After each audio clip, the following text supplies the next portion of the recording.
Well, good morning. And good morning to all of you on Zoom. Thank you so much for being here. And just know that we are one, that we're connected in this moment, all of us, in the love that is our truth. Some years ago when we first started having our community run our church and started providing our own speakers, we had a person come in to give us some training. And at the beginning of the training, they were saying that in the beginning of your talk, and they started saying something about the reptilian mind. But at that particular moment, I was already drifting off. And I really wanted to hear what they had to say about the reptilian mind, but I didn't get it. It went right by me. And so every time I speak, I just hope that there's not too many reptiles in the audience.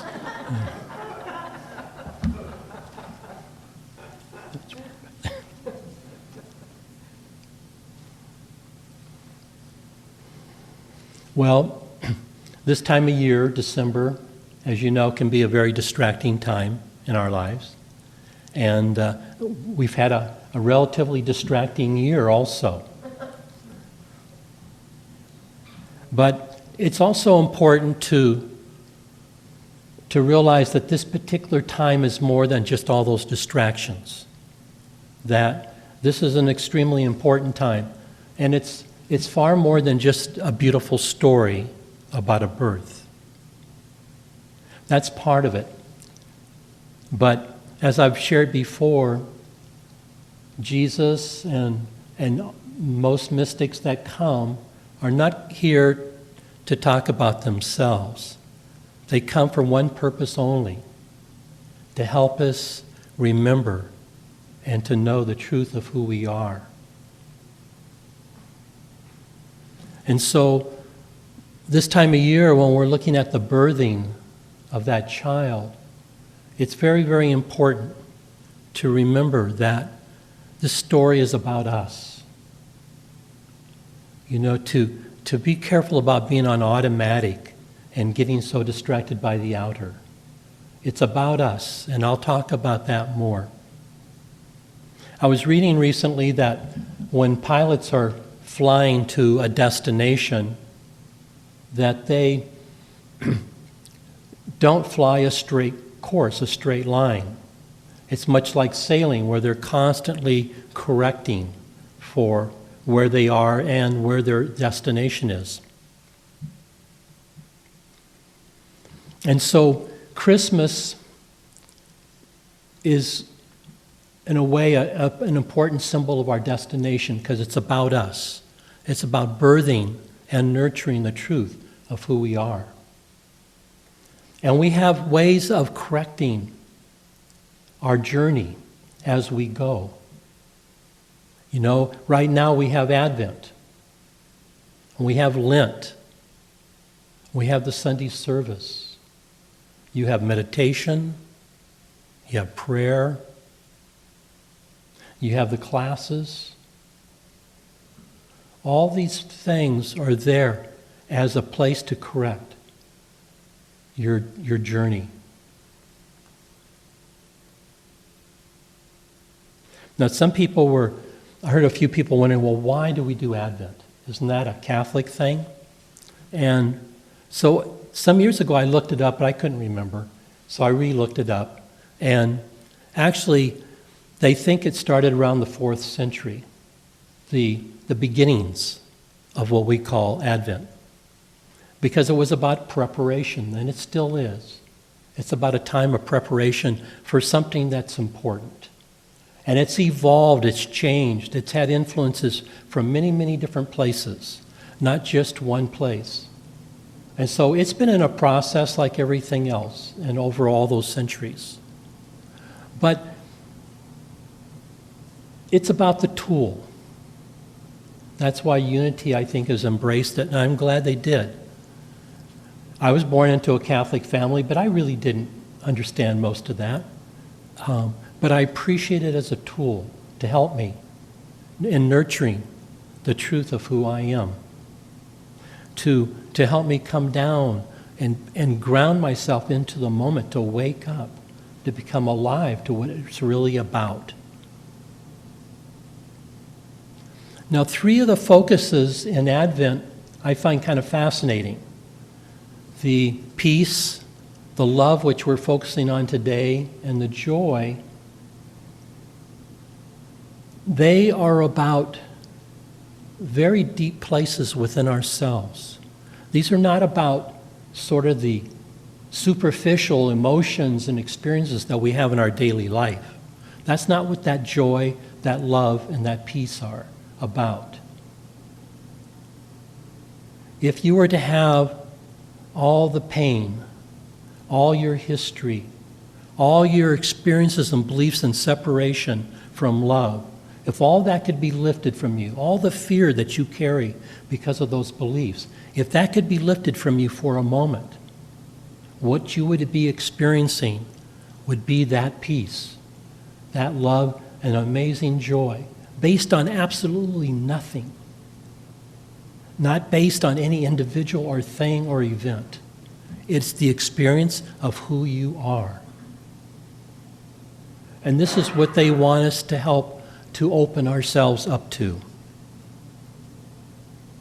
Today, like I said, this whole week we have an opportunity to use love, to reflect on love, reflect on what is love, what is the role of love in our lives. I've shared with you that one time in going to India, the very first thing that came out of the mystic's mouth one time was that the core of who all of you are is love and compassion. And it was like, that was the one thing that they wanted us all to hear, to have penetrate our hearts for that whole time we were all there.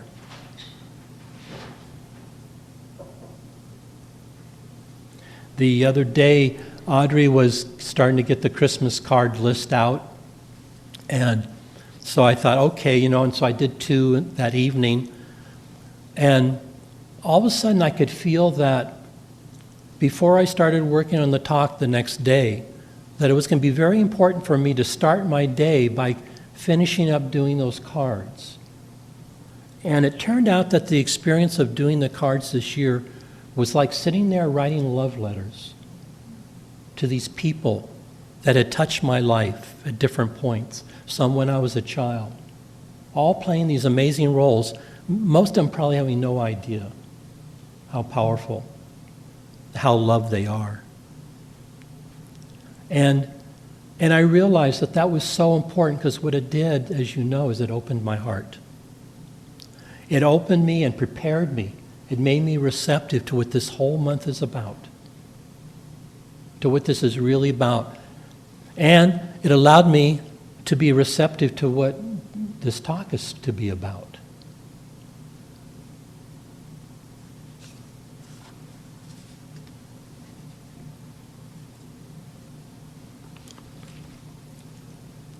From a book called Spiritual Perspective, which is some responses from a mystic to questions. They said that there's only one religion in this world. And they use the word religion because that's what a lot of times some people relate to. It's the religion of love. Love of the soul for its origin. Love of the soul for its own Father. This is a journey of love. And the source of our pain is that in our consciousness we live in separation from the truth of who we are, that we are love. We live in separation from our wholeness, our union, our oneness in God. We are the Christ. Jesus came to teach about the Christ, and that the Christ is in all of us. Right now it's only a concept. No amount of words are going to create that experience.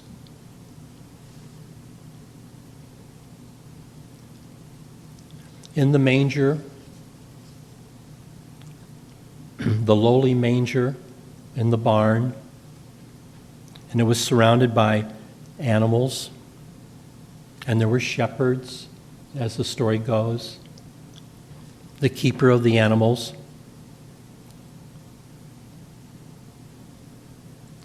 And within us, in the lowly manger of who we are, how we experience ourselves, there's also the animals, our reactiveness,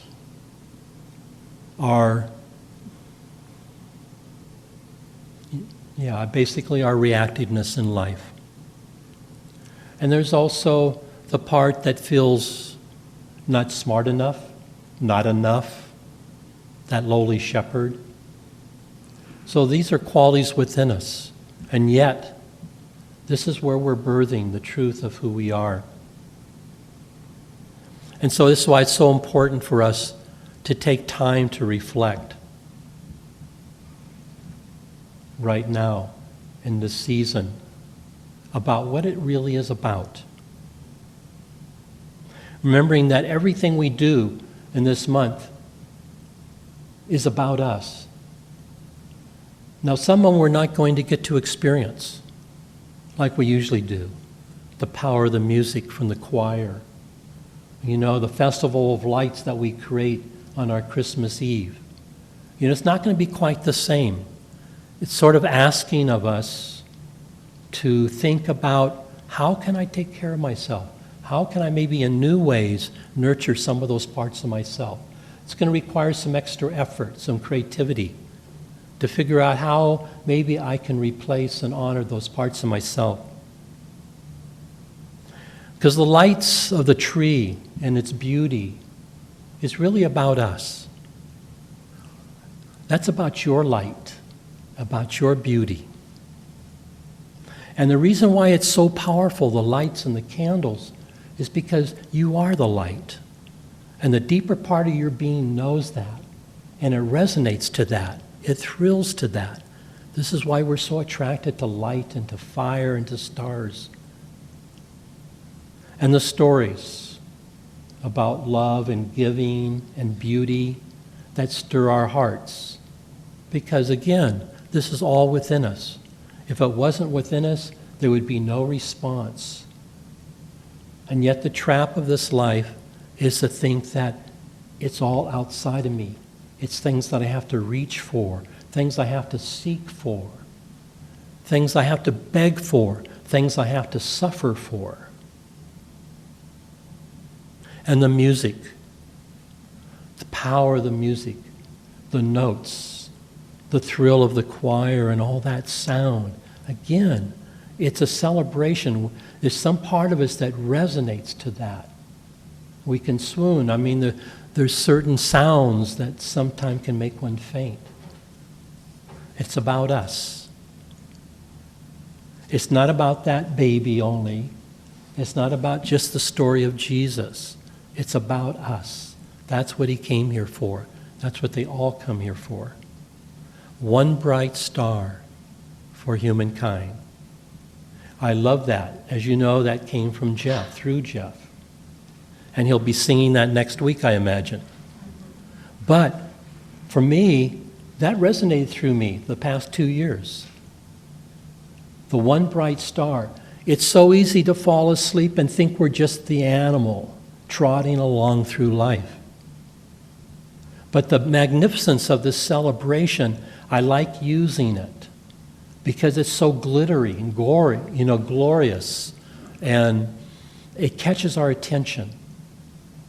It's something that can help remind us of our destination as we keep correcting our course through the year.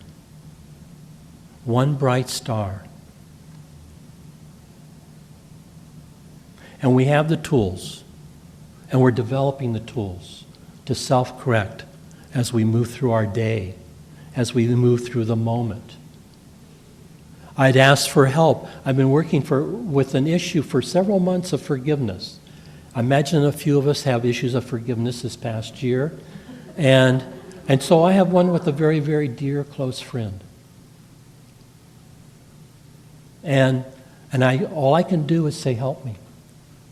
I don't know how to see this situation in truth. I don't know how to experience the presence of love. That's all there is. There's only one. In you and every being we meet, we are the same. We are the one. No matter what roles we're playing, that's just a trick. There's only God. Anyway, while I'm sitting here this morning, something was said that all of a sudden just opened up. And I was, it's been weeks and weeks and months that I've been waiting to be able to see this differently. And all of a sudden something started switching just sitting here unexpectedly. That's the way it works. The beautiful tree of Christmas, the one we normally have, it's so huge with all the lights. Just imagine that. But despite all that beautiful light, there are places of darkness where there's not a light. And those places are places where we don't know that the light exists. Those are the places that we need to bring our light to. Now, those dark places are not there to tell us that we are wrong and that we are blamed. We have always been forgiven. We've never been judged. That is just something that we've taken on in the belief of error, the belief of separation, the belief of lack, etc. But it's hard because we need to embrace, we need to know that there's only love. We need to embrace those dark places. And this year has been kind of neat in a way. Audrey hates when I do this. But there's something good. Life is bringing me, places that I don't know that the light exists. Places where I don't know the wholeness. And it's not doing it because I'm bad. It's doing it out of love. And so it's been intensified this year, but there's more opportunity to see the places where I want to bring light. It's painful to have the darkness within us. We want to bring the light that is our truth. So there's no shame and no guilt there. That's what we feel. It's very hard to look at those dark places because of the shame and guilt we feel. But that's not true. We've never been held in judgment. We are only love, and we are loved. And so we can ask for help. We can say, help me see this differently. I know this is not the truth. Because, we're here to nurture the truth, our oneness, not the illusion of separation, not the illusion that I'm something separate from you. It's not the glory of this here. It's the glory of us. And when that veil is lifted, all of a sudden we see things very, very differently. We no longer can relate to this as anything significant. But it's no less, because it's so much bigger who we really are. So we are that joy. We are that celebration of this month. We are the rapture of that music. This is all about us.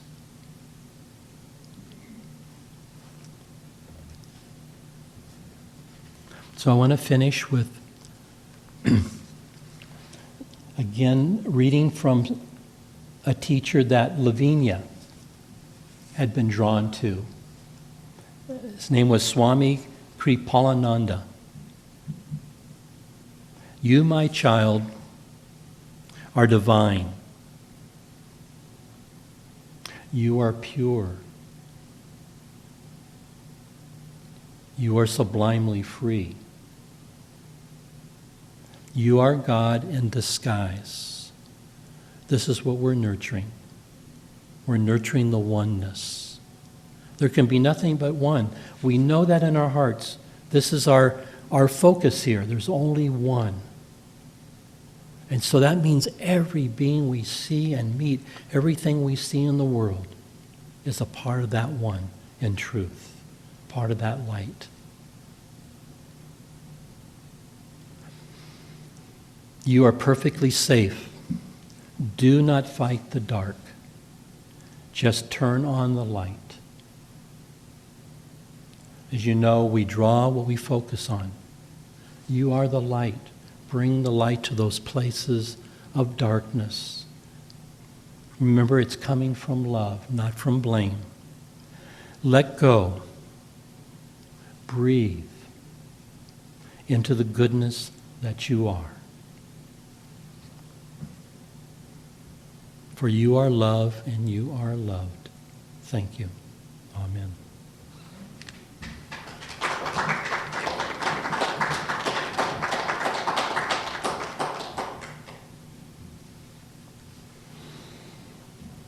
So let's take a few moments.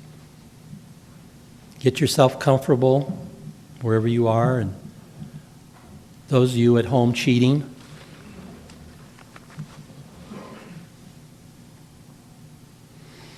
So just gently breathe and close your eyes if that can be comfortable.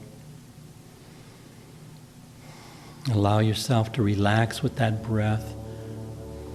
Just gently breathing into your heart.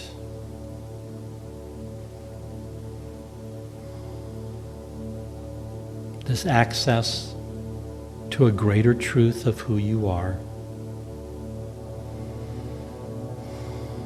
Just breathing gently into that heart. Allowing the love that you are to flow in that breath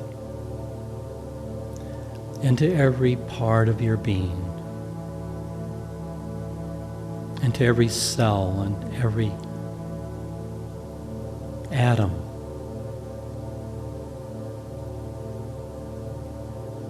And most of all, just allow that love to flow into the child within you. That part that sometimes doesn't feel enough.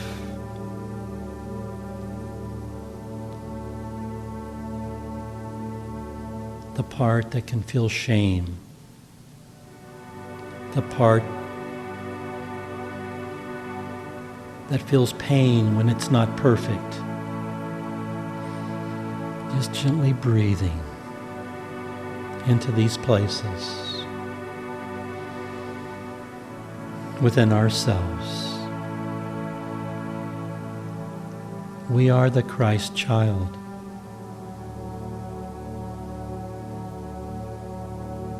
This is where we need to bring our love.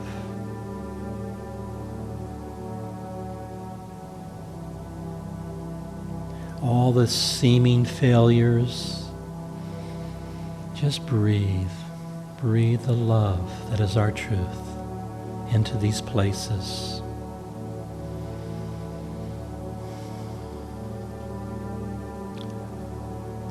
The places where we feel lack when we compare ourselves to our environment, to our culture. Just gently breathe the love that you are. Allowing the light of this season. It is your light. There is only one light. Breathe and allow it to flow and enfold every little place of pain, every hurt,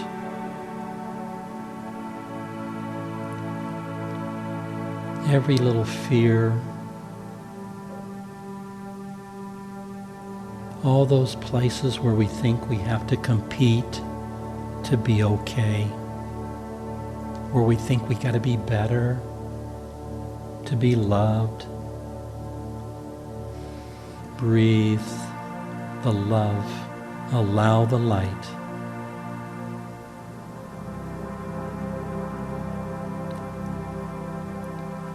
You are the precious child of the One. You are no less precious than the most beautiful baby, the most sweet animal, the most beautiful child. These are all you in the heart of God, in the oneness of love.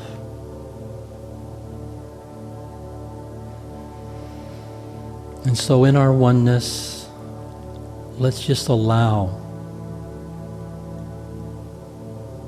the truth of who we are to embrace in our heart of oneness all souls, all beliefs, all behaviors, all violence, all hurts,